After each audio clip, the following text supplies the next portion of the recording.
Bismillah, Assalamualaikum warahmatullahi wabarakatuh. Salam sejahtera untuk kita semua. Adik-adikku sekalian, saya Andi Sudimas Sulaiman, Gubernur Sulawesi Selatan, mengucapkan selamat datang dalam program Smart School Dinas Pendidikan Provinsi Sulawesi Selatan. Hari ini adik-adik sekalian akan mengikuti pembelajaran hybrid dalam program Smart School. Aplikasi Smart School adalah sebuah pendekatan dengan tetap mengedepankan sebuah pendidikan dengan digital approaching, untuk kemudian mengedepankan kualitas dan mutu pendidikan yang diterima siswa secara seragam di seluruh wilayah Sulawesi Selatan, termasuk di pelosok-pelosok. Program ini bukan hanya memberikan kepada adik-adik sekalian pengalaman belajar yang baru, namun juga memberikan fasilitas kebutuhan dengan fitur bermanfaat seperti rekaman video pembelajaran yang dapat diulang, trik-trik penyelesaian soal, ujian-ujian, serta sarana konsultasi pembelajaran dari guru-guru terbaik di Sulawesi Selatan. Sering-sering mengakses aplikasi Smart School melalui gawai yang adik-adik sekalian miliki di setiap kesempatan yang dimiliki. Untuk seluruh adik-adikku sekalian yang saya cintai, saya banggakan, selamat belajar dan semoga ilmu yang didapatkan bermanfaat untuk menambah pengetahuan pendidikan adik-adik sekalian. Salam kita pada salam. Assalamualaikum warahmatullahi wabarakatuh. Salam sejahtera untuk kita semua.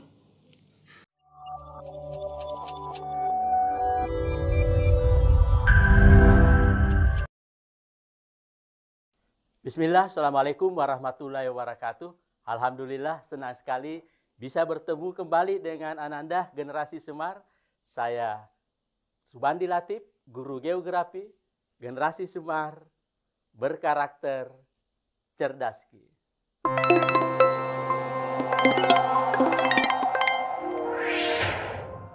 Baik, hari ini kita akan belajar geografi tentang pembangunan wilayah. Generasi Semar, ada beberapa tujuan pembelajaran hari ini yang akan kita capai melalui pembelajaran pembangunan wilayah kali ini.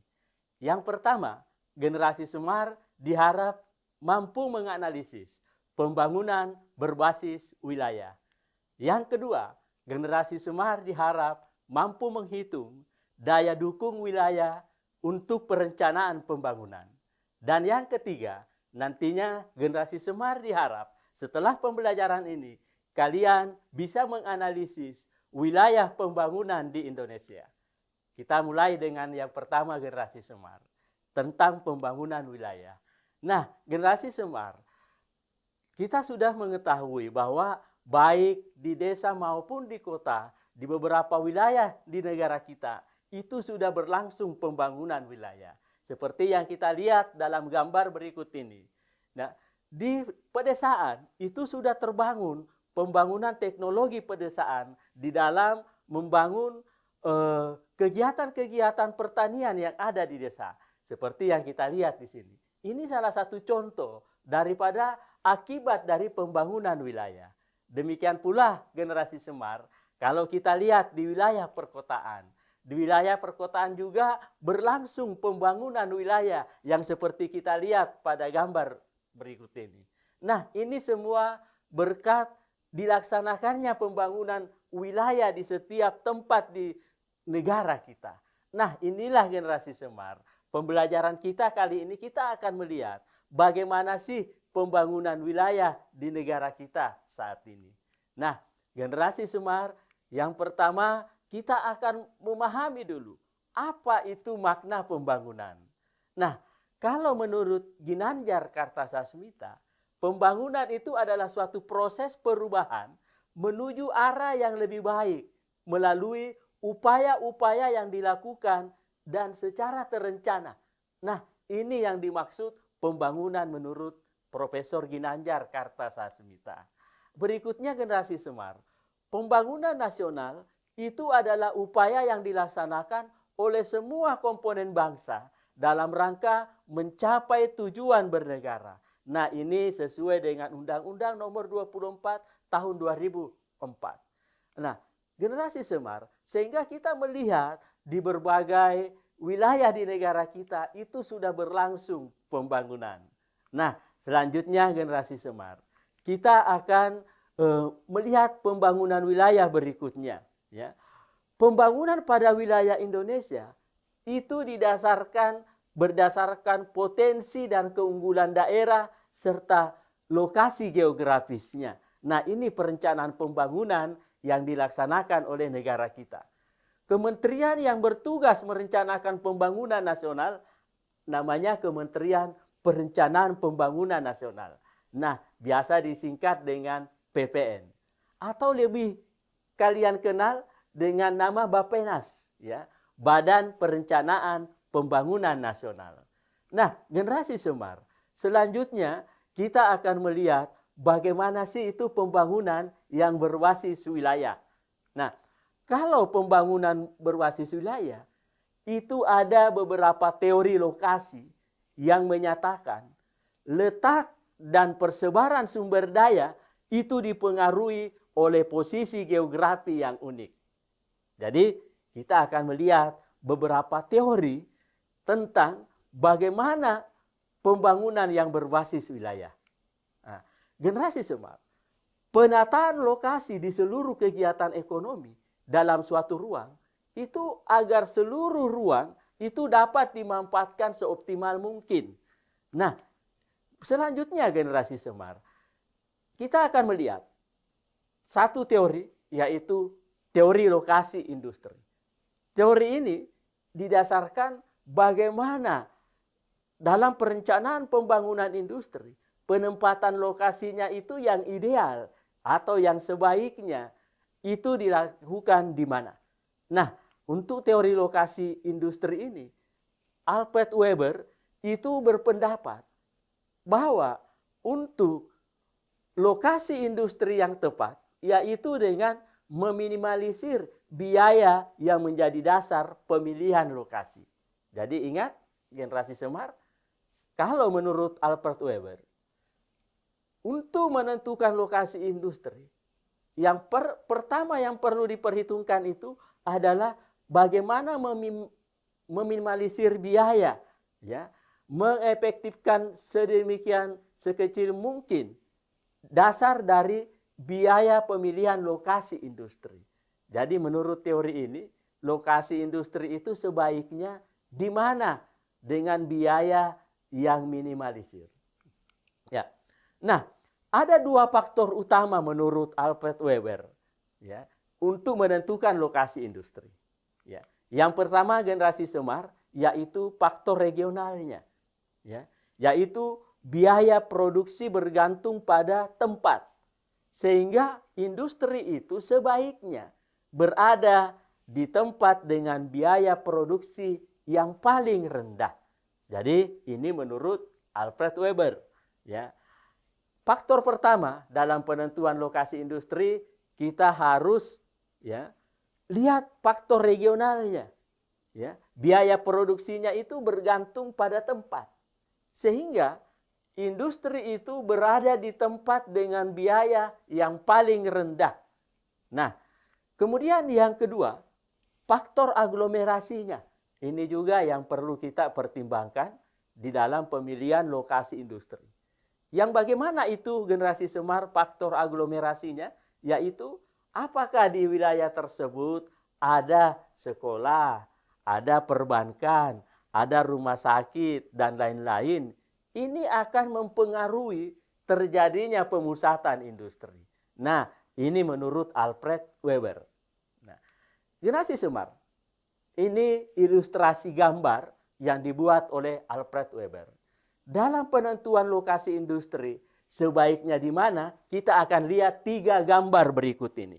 Nah, generasi Semar, kalau kita melihat gambar berikut ini, ya, kita melihat gambar A. Pada setiap gambar ini ada kode M, huruf M. M ini berarti market atau pasar, tempat pemasaran hasil industri. P1 ini adalah lokasi yang berbiaya terendah, lokasi industri. R1 dan R2 ini adalah tempat bahan mentah. Nah, kalau kita melihat gambar ini, gambar A, ya, lokasi industri itu berada di pertengahan. Artinya, ya, jarak dengan tempat pemasaran dengan lokasi bahan mentah itu sama. Tapi kalau kita melihat gambar B, lokasi industrinya ini cenderung mendekati bahan mentah. Ini bahan mentahnya. Tapi dia jauh dari market atau pasar. Jauh dari pasar. Nah, kalau kita melihat gambar yang ketiga, ya, lokasi industrinya ini mendekati pasar. Dia dekat pasar. Tapi jauh dari bahan mentah. Nah, dari ketiga gambar ini generasi Semar, kalau menurut Alfred Weber, lokasi yang paling ideal itu yaitu lokasi industri pada gambar A. Ya. Kenapa gambar A? Karena jarak dari pasar pemasaran dan jarak dari bahan baku itu sama jaraknya, artinya tidak berjauhan. Ya, kalau kita melihat seperti ini, lokasi industrinya. Ya, jarak lokasi industri ke tempat pemasaran itu sama jaraknya dengan bahan mentahnya, pengambilan bahan mentah. Sehingga dari tiga gambar ini, kalau menurut Alfred Weber mengilustrasikan sebaiknya pembangunan industri itu mempertimbangkan jaraknya ini, sehingga biaya produksinya itu bisa lebih rendah dengan mempertimbangkan ini. Nah, ini ilustrasi yang dibuat oleh Alfred Weber dalam penentuan lokasi industri. Nah, berikutnya generasi Semar. Ya. Ya. Kita akan lihat berikutnya. Ya.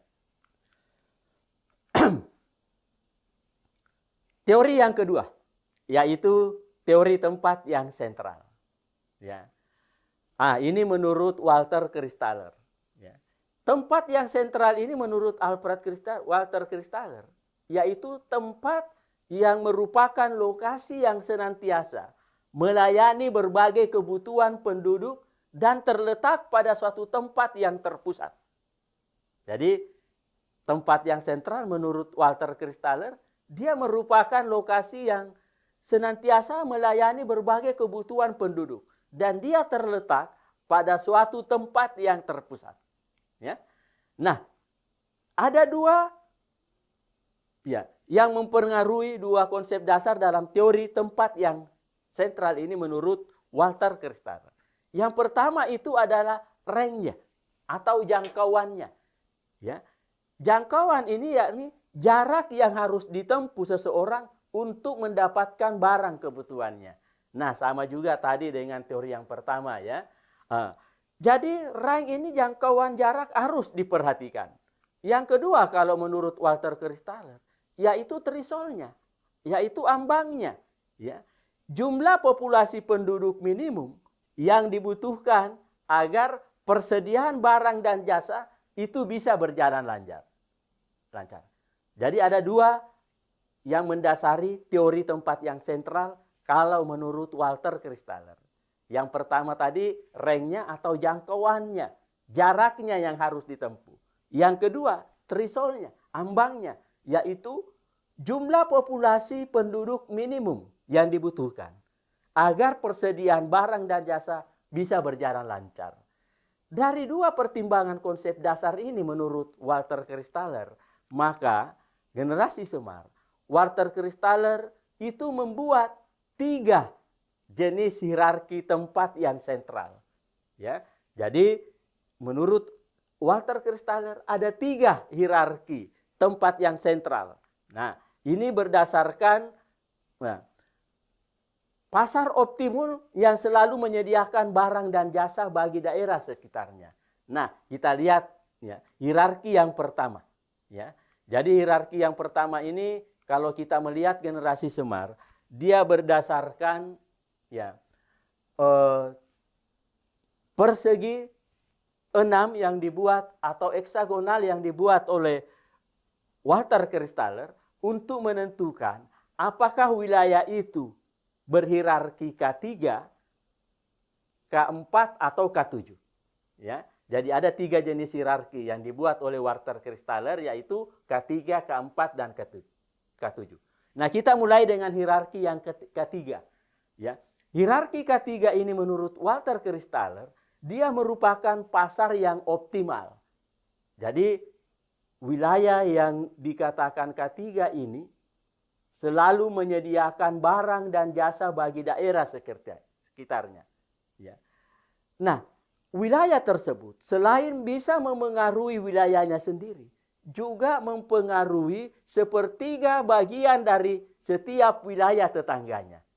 Jadi dia bisa mempengaruhi sepertiga bagian wilayah tetangganya. Sehingga kalau hitungan-hitungannya K3-nya K sama dengan 1 ditambah ya, sepertiga dikali 6 sama dengan 3.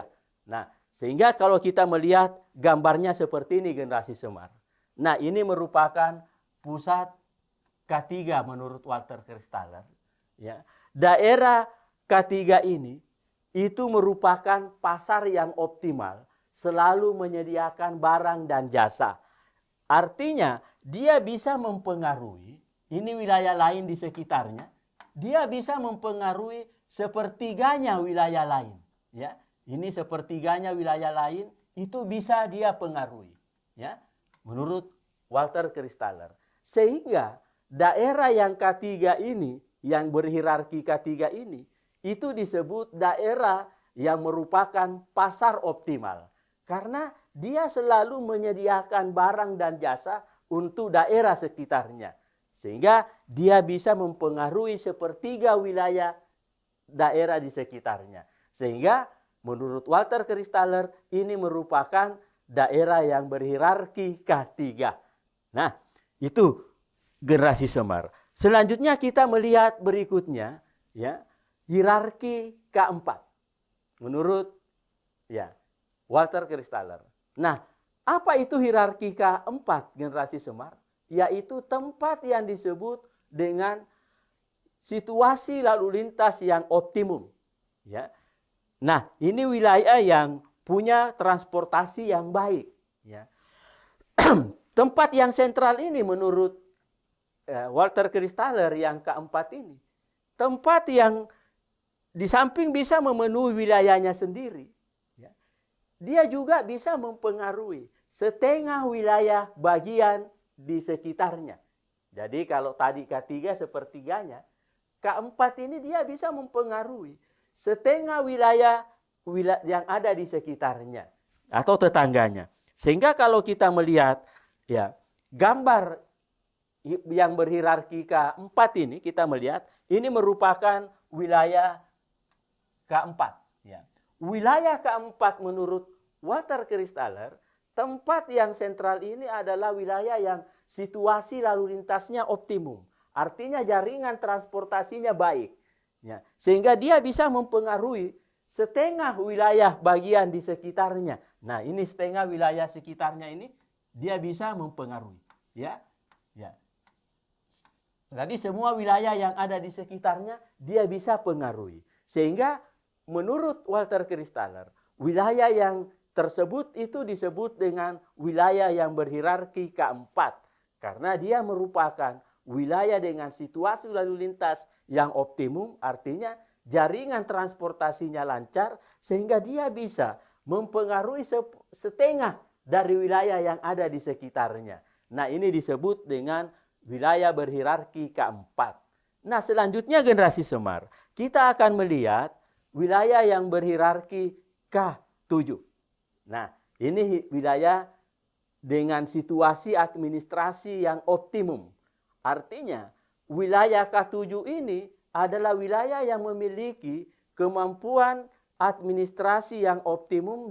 Dia merupakan pusat pemerintahan. Jadi, dia merupakan tempat yang bisa melayani wilayah di sekitarnya, hampir seluruh bagian wilayah di sekitarnya, dia bisa melayaninya. Sehingga dia dalam situasi yang optimum. Ya. Nah, kita lihat gambar dari yang berhierarki K7 ini generasi Semar. Ya. Ya. Nah, ini merupakan wilayah yang berhierarki K7. Ya. Wilayah yang berhierarki K7 ini merupakan wilayah yang pelayanan administrasinya yang optimum. Karena dia pusat pemerintahan. Jadi dia biasanya pusat pemerintahan. Sehingga dia bisa melayani administrasi sebagai tempat yang sentral untuk bisa mempengaruhi wilayah yang juga merupakan persegi 6 di wilayah sekitarnya. Jadi dia mempengaruhi wilayah di sekitarnya. Ya, wilayah di sekitarnya, hampir semua wilayah sekitarnya bisa dan mampu mereka pengaruhi. Nah, ini adalah wilayah yang berhierarki K7. Ya. Nah, itulah generasi Semar. Ya. Hierarki yang dibuat oleh Walter Christaller di dalam menentukan wilayah yang sebagai pusat atau sentral pada suatu wilayah. Nah, selanjutnya generasi Semar. Sebelum kita lanjut pada materi selanjutnya, ya, kali ini Bapak ingin memperlihatkan dulu bahwa dalam pembelajaran ini nanti kalian akan lanjut dengan melakukan kegiatan-kegiatan yang akan didampingi oleh Bapak dan Ibu guru di kelas. Nah, ini Bapak menampilkan lembar kegiatan peserta didik atau LKPD. Nah, LKPD inilah nantinya kalian akan kerjakan melalui berbagai aktivitas yang akan didampingi oleh Bapak dan Ibu guru. Nah, tujuan kita melakukan LKPD ini supaya generasi Semar nantinya bisa lebih memahami konsep dan karakteristik tempat yang sentral. Yang kedua, nantinya generasi Semar bisa menerapkan teori tempat ya yang sentral dalam situasi dunia nyata. Dalam kenyataannya artinya yang ada di sekitar tempat tinggal generasi Semar. Nah, sehingga generasi Semar ada beberapa aktivitas yang kalian nanti lanjutkan pada setelah selesai pembelajaran ini. Yang pertama, generasi Semar diharapkan kalian bisa memberikan contoh, ya, di mana tempat yang sentral dan jelaskan mengapa tempat tersebut dianggap sebagai tempat yang sentral.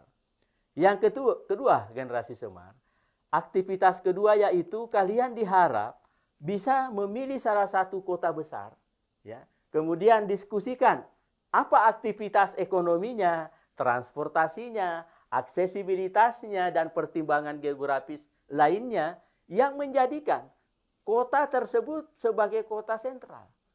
Ya, kemudian buat laporan singkatnya yang bisa menjelaskan mengapa kota tersebut kalian anggap sebagai kota yang sentral. Nah, ini ada pada LKPD yang generasi Semar bisa mengambilnya melalui link yang ada di atas ini.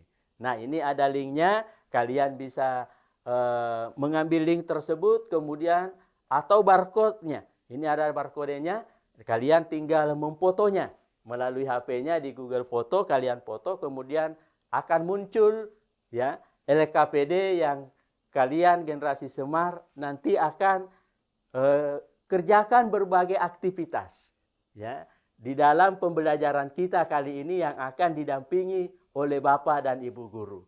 Nah, ini untuk materi pertama kita tadi tentang lokasi yang sentral ya.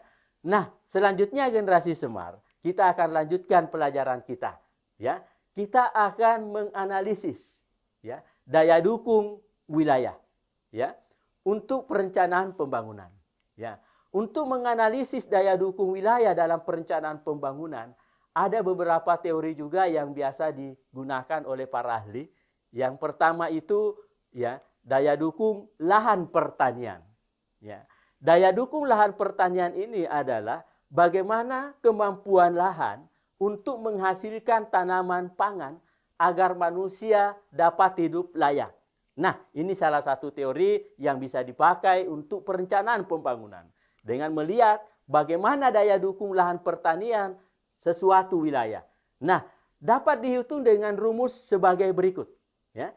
Nah, rumusnya itu ya ini ada ya tahu ya sama dengan LP per PD dibagi KFN per FR. Nah, kita lihat keterangannya tentang rumus ini. Ya, tahu ini adalah daya dukung lahan pertanian yang akan kita hitung. Jadi tau ini adalah daya dukung lahan pertanian yang akan kita hitung, kita cari berapa daya dukung lahannya sebagai lahan yang layak pada daerah tersebut. Kemudian LP itu adalah luas lahan panen. Jadi LP ini luas lahan panennya, berapa luas lahan panennya. Kemudian berikutnya PD itu adalah jumlah penduduk. Jadi luas lahan panen ini dibagi jumlah penduduk. Kemudian dibagi lagi dengan KFM. KFM itu kebutuhan fisik minimum. Ini dalam kilogram per kapita per tahun.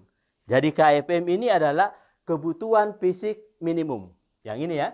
Nah, ini KFM ini dibagi dengan produksi lahan rata-rata per hektar atau PR.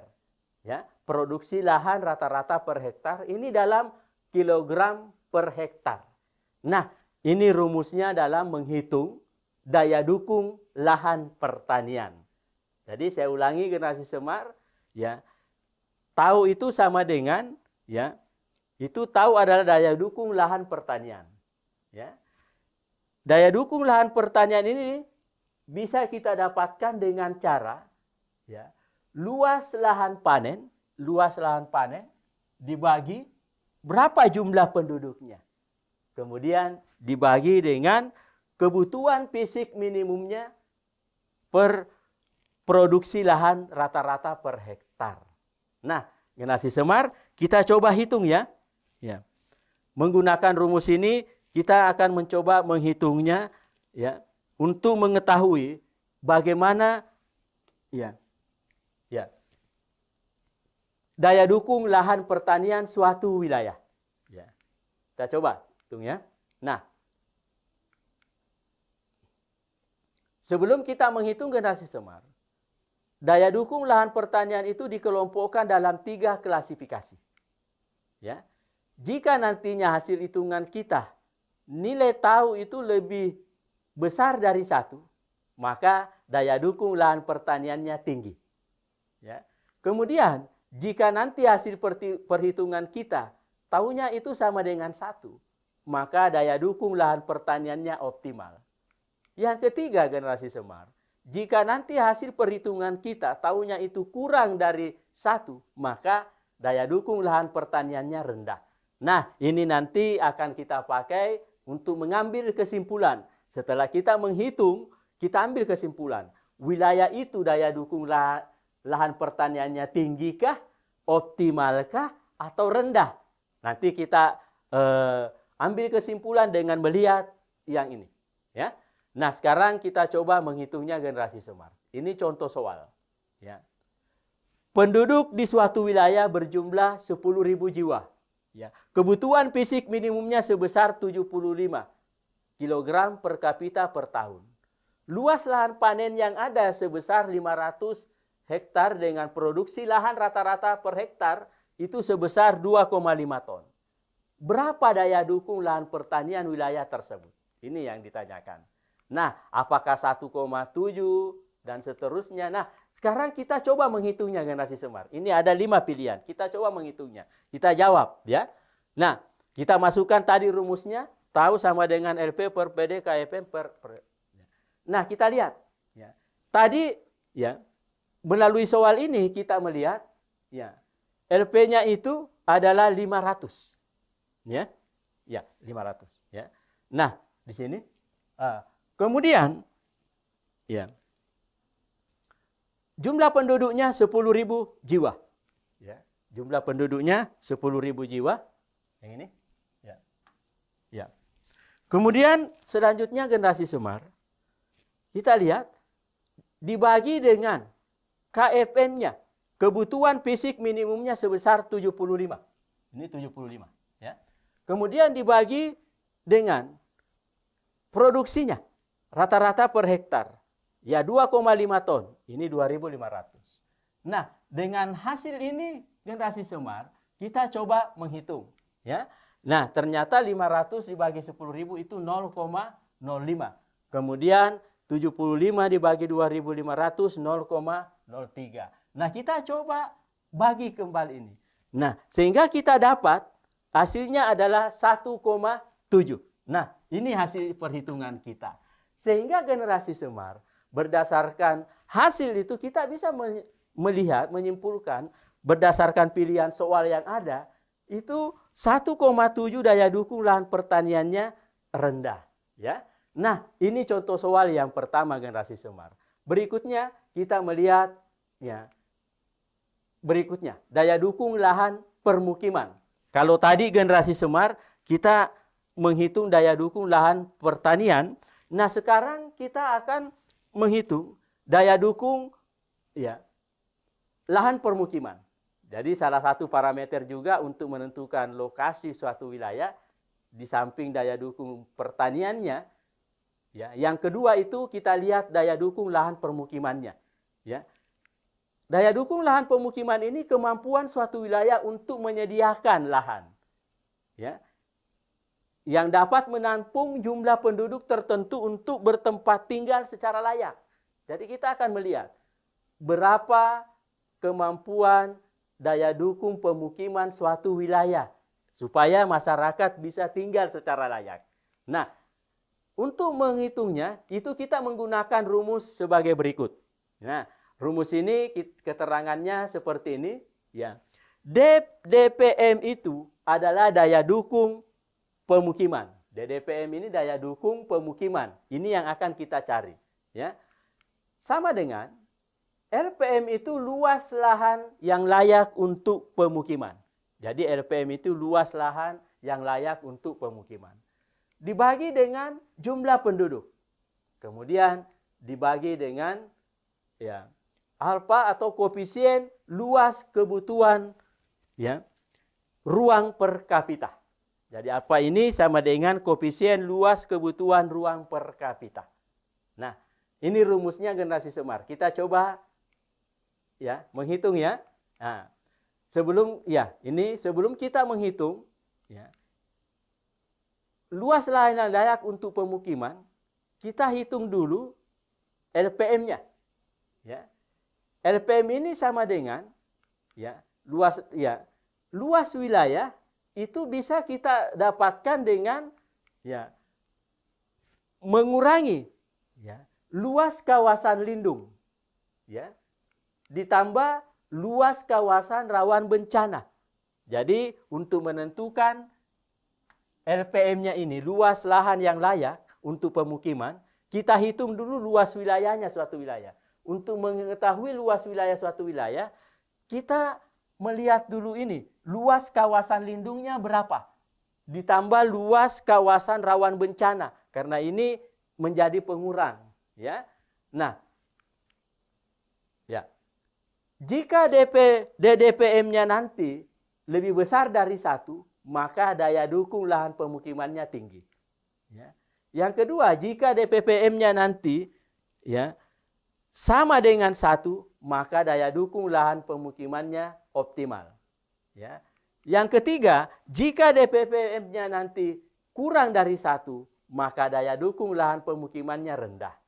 Nah, kita coba generasi Semar kita masukkan ke dalam rumus contoh soal berikut ini. Nah, diketahui suatu wilayah dengan luas 163 hektar. Jumlah penduduknya sebanyak 100.000 jiwa.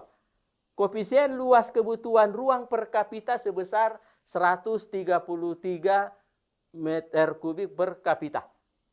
Di wilayah itu ada kawasan lindung seluas 59 hektar dan kawasan rawan bencana seluas 40 hektar.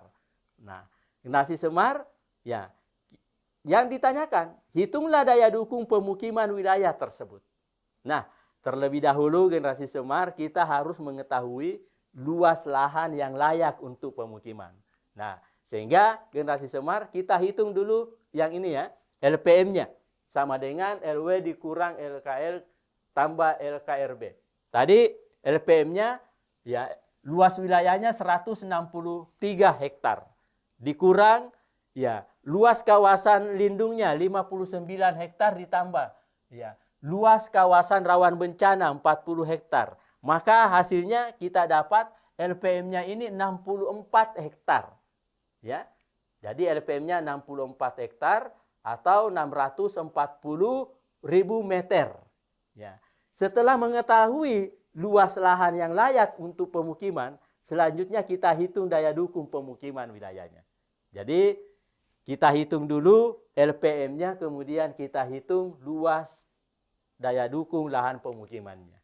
Ya. Nah, kita ini DDPM-nya, LPM per JP dibagi.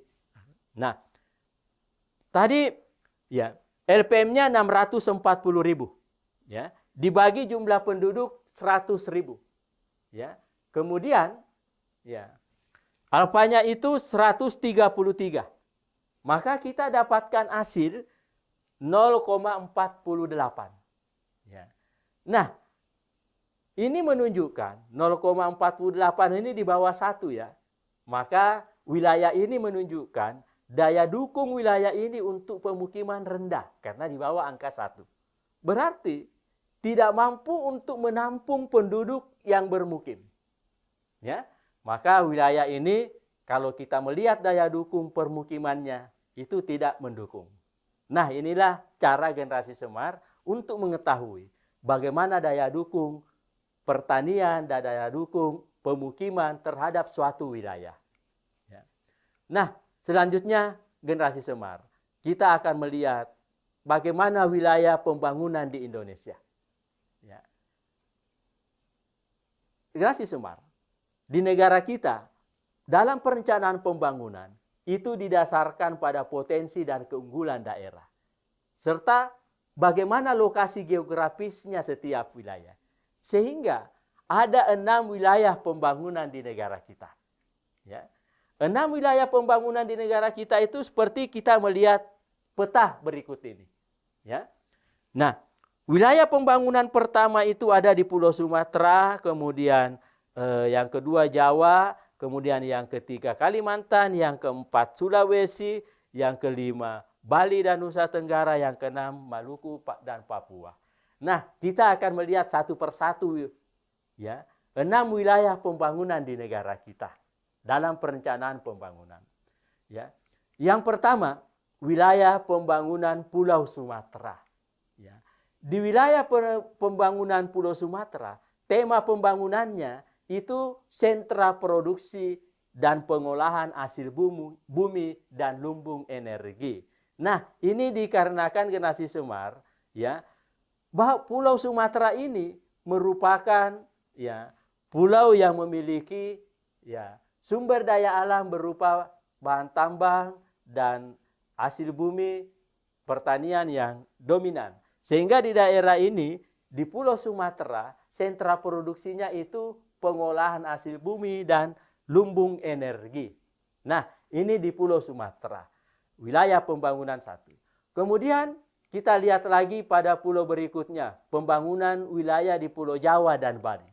Nah, tema pengembangan di wilayah Pulau Jawa dan Bali yaitu ya pendorong industri dan jasa nasional.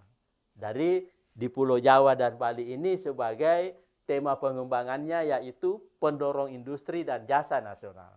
Karena di Pulau Jawa dan Bali, ya, di Pulau Jawa dan Bali itu ya banyak industri sehingga pelayanan industri dan jasa itu banyak berada di Pulau Jawa dan Bali. Ya. Kemudian Generasi Semar, kita akan melihat berikutnya ya pada pembangunan wilayah Pulau Kalimantan. Di Pulau Kalimantan, tema pembangunannya yaitu pusat produksi dan pengolahan hasil tambang dan lumbung energi nasional. Nah, itu dikarenakan di Pulau Kalimantan ini banyak terdapat tambang atau sumber daya alam tambang, sehingga dia merupakan tema pengembangannya yaitu hasil tambang dan lumbung energi nasional. Nah, berikutnya yang keempat Generasi Semar. Kita akan melihat wilayah pembangunan di Pulau Sulawesi. Tema pengembangan di Pulau Sulawesi yaitu pusat produksi pengolahan hasil pertanian, perkebunan, perikanan, migas, dan pertambangan nasional. Nah, ini tema pembangunan di Pulau Sulawesi.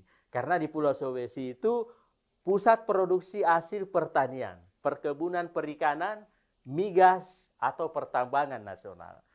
Selanjutnya yang keenam, Yang kelima, pembangunan wilayah Kepulauan Nusa Tenggara. Ya. Tema pengembangannya itu sebagai pintu gerbang pariwisata dan pendukung pangan nasional. Ya. Nah, ini Nusa Tenggara, Kepulauan Nusa Tenggara. Di sini tema pengembangannya yaitu untuk pariwisata dan pendukung pangan nasional. Kemudian kita akan melihat ya pembangunan wilayah Papua dan Maluku. Tema pengembangan di Pulau Papua dan Maluku ini adalah pusat pengembangan pangan, perikanan, energi, dan pertambangan nasional. Nah, ini di Pulau Papua dan Maluku generasi Semar. Jadi, ya, wilayah pembangunan yang keenam itu di wilayah Papua dan Maluku dengan tema pengembangan pada pulau ini pusat pengembangan pangan, perikanan, energi, dan pertambangan nasional. Nah, inilah generasi Semar. 6 pembangunan wilayah di negara kita. Nah, selanjutnya generasi Semar. Ya, kita akan ke latihan soal. Ya. Nah, mudah-mudahan generasi Semar ada yang bisa menjawab soal ini di akhir penghujung pertemuan kita kali ini. Ya. Kalau kita melihat gambar yang ada di atas, ya, tempat yang merupakan pasar optimal yang selalu menyediakan barang dan jasa bagi daerah sekitarnya. Kalau menurut teori tempat yang sentral, dia berhierarki berapa? Apakah dia berhierarki K1, atau K2, atau K3, K4, atau K7? Ya, silahkan generasi Semar kalau ada yang mau menjawabnya. Atau ada generasi Semar yang mau menjawab pertanyaan yang kedua? Ya, ini pertanyaan yang kedua. Ya. Tempat yang sentral yang selalu menyediakan lalu lintas yang optimal, jaringan transportasinya bagus, dia berhierarki K berapa menurut gambar di atas? Silahkan dijawab untuk pertanyaan kedua. Pertama atau kedua yang ingin dijawab, silahkan. Apa ya? Atau ada yang ingin menjawab pertanyaan yang ketiga. Nah, ini pertanyaan yang ketiga. Ya. Jarak yang harus ditempuh seseorang untuk mendapatkan barang kebutuhannya dalam teori tempat yang sentral itu disebut rerataka, modus, median, atau threshold, atau rank. Silahkan dijawab 3 pertanyaan ini. Ada yang ingin menjawabnya? Atau generasi Semar, mungkin ada yang ingin latihan soal melalui game, silahkan diambil linknya atau dipoto barcode-nya. Silahkan yang ingin latihan soal melalui game, silahkan. Ya, ini linknya. Bagaimana generasi Semar? Ada 3 nomor soal tadi, ada yang ingin menjawabnya? Kalau tidak ada generasi Semar, silahkan dilanjutkan dengan bermain game atau melakukan aktivitas kegiatannya melalui lembar kegiatan peserta didik LKPD yang Bapak tadi sudah tampilkan. Generasi Semar silahkan didampingi oleh Bapak dan Ibu Guru untuk melanjutkan pembelajaran kita hari ini. Terima kasih atas kehadiran Ananda sekalian generasi Semar. Saya Subandi Latif sekali lagi mengucapkan terima kasih atas kehadiran. Selamat belajar. Generasi berkarakter cerdas.